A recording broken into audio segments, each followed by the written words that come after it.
What's up, everybody? This is Iron Track 96 here, bringing you guys another figure review. This time around, we're going to be taking a look at this vintage collection Sabine Wren figure from the Ahsoka series on Disney+. So right off the bat, as you can see, this Sabine Wren figure does not come packaged in the regular vintage collection card backs such as this. Instead, it comes packaged in this, if I'm not mistaken, quote-unquote deluxe packaging. Honestly, I don't see how this figure would qualify as deluxe if that is what this is labeled under. I mean, maybe if they're going for the approach of not having any plastic on their packaging, I understand that, but as is, I am pretty sure that this is labeled as a deluxe figure, and I honestly can't see why. I mean, I understand if they're trying to say that this would be a deluxe figure because of the extra accessories, but that really doesn't make any sense because, I mean, if you were to compare this to something like, I don't know, like say a regular vintage collection figure, this pretty much comes with the same amount of accessories. It comes with the lightsaber on and off, the blaster, and then the little droid, right? So this Sabine Wren figure comes with the blasters, lightsabers, her helmet, of course, because she needs it.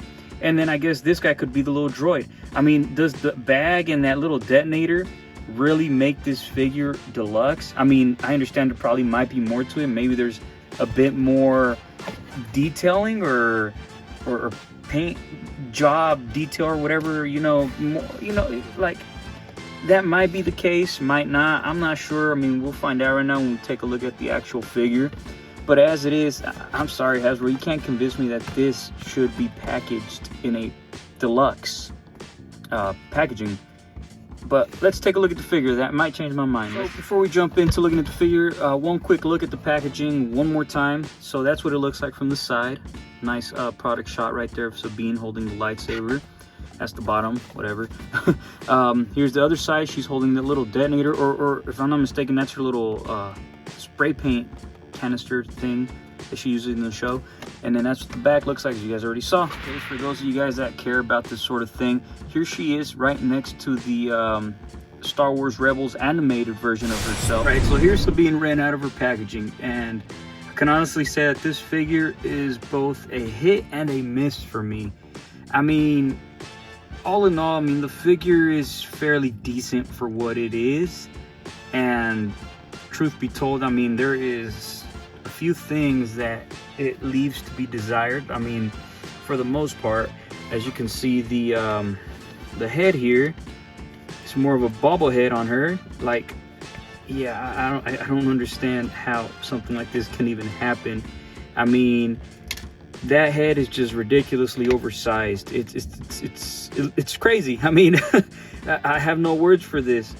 I mean, I understand that this fact, because it's a female figure, because of the hair, they probably want to leave more room there. So the only two options that Hasbro seems to have is either make it a removable helmet that's ridiculously oversized as it is, or make it a swappable head like they did with Bo-Katan.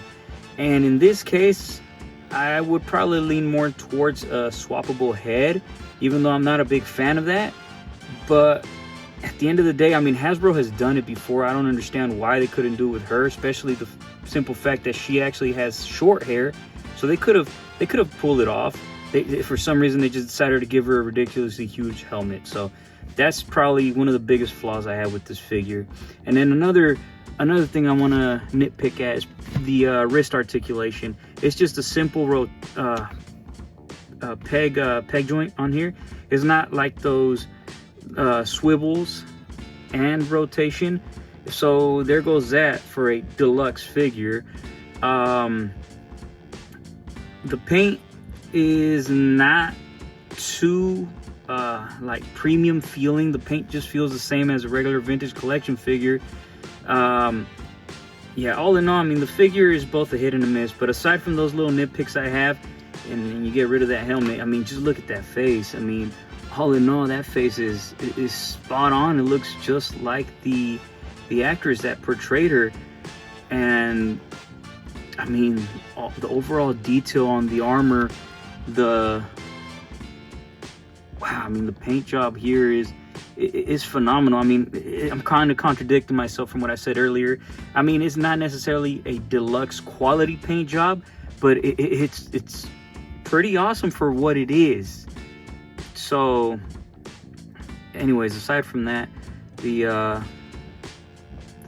you know, the detail on the gauntlets or fan braces, whatever, it's not the best. I mean, be some room for improvement. The legs, the shins, I mean, everything about this figure is both a hit or a miss. Overall, I mean, I gotta say, this extra piece of accessory that she comes with, the bag, is completely unnecessary, so that could just be tossed to the side. As she is right now, she stands pretty cool. She looks pretty cool as she is. Unfortunately, like I said, that helmet is just ridiculously oversized, but I mean, I don't know, I'm pretty sure we can make it work somehow. The little detonator or spray paint canister thing here, it's I mean, it's all right. I mean, it's got some detail, but it's really unnecessary either, so toss that aside with the bag. The loaf cat here, on the other hand, that little dude right here is pretty cool. I mean, this guy, I mean, it's a loaf cat, a live action loaf cat. I mean, how can you say no to that? I mean, it does have a little bit of articulation on the head. So yeah, aside from that, yeah, I mean, it's a cool little extra companion here for Sabine. Her articulation is pretty basic for modern day vintage collection figures. It's that double hinge head ball joint. It's really good. I mean, it gives her real good range of movement there. Her arms go in and out, rotate 360, bend at the elbow, rotate 360 at the elbow. You already saw the wrist. The abs, her torso does have a little bit of an ab articulation there. Her legs do go in and out because of that ball joint. They do have that upper thigh cut swivel right there, which is not bad. Not bad when you have that kind of articulation on the leg. Oh yeah, and the knees, it's only one point of articulation on the knee, in the sense that it only bends once instead of twice. So there's that. It rotates 360, and then the feet, at least, you know, they got that swivel there, and then at least they got that. So the figure is not bad. I mean, it's I mean, at most it's all right. It wouldn't necessarily pass as a deluxe figure.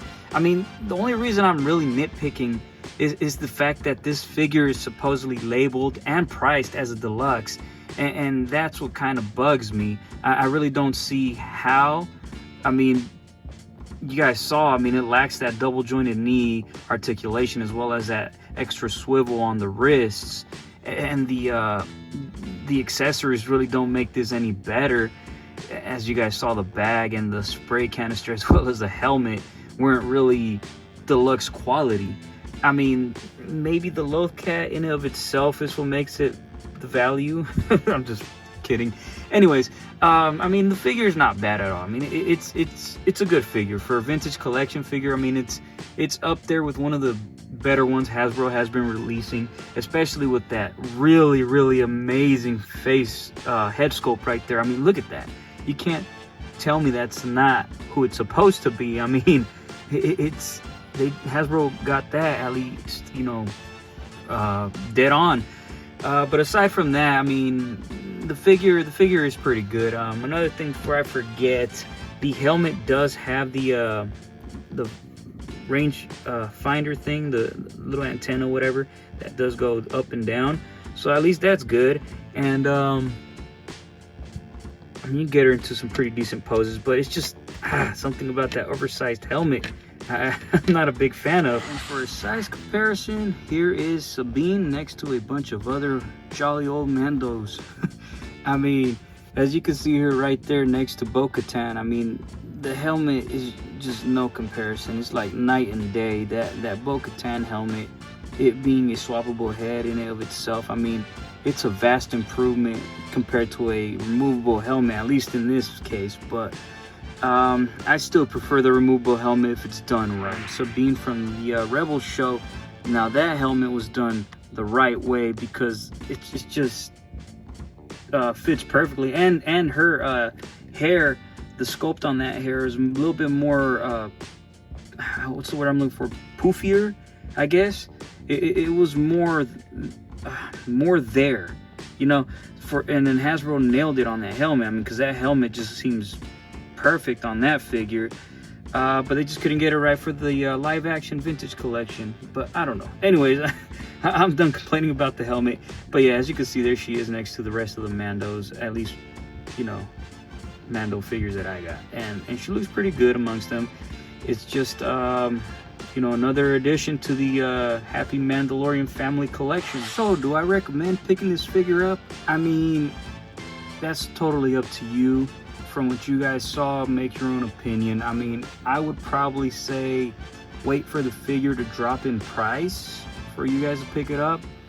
But again, if you guys are a fan of the character in the Rebels show, or just a fan of the character as a whole, or even the way that the character was portrayed in the Ahsoka series, if you guys are all for that, then I mean, definitely pick this figure up. Aside from those minor nitpicks that I pointed out consistently throughout the video, you know, aside from that, it's a fairly decent figure, and I recommend picking it up, but just not at the asking price. Anyways, thank you guys for watching this review, and stay tuned for more videos, hopefully in the near future. And this is Iron Trek 96 saying thank you guys for watching.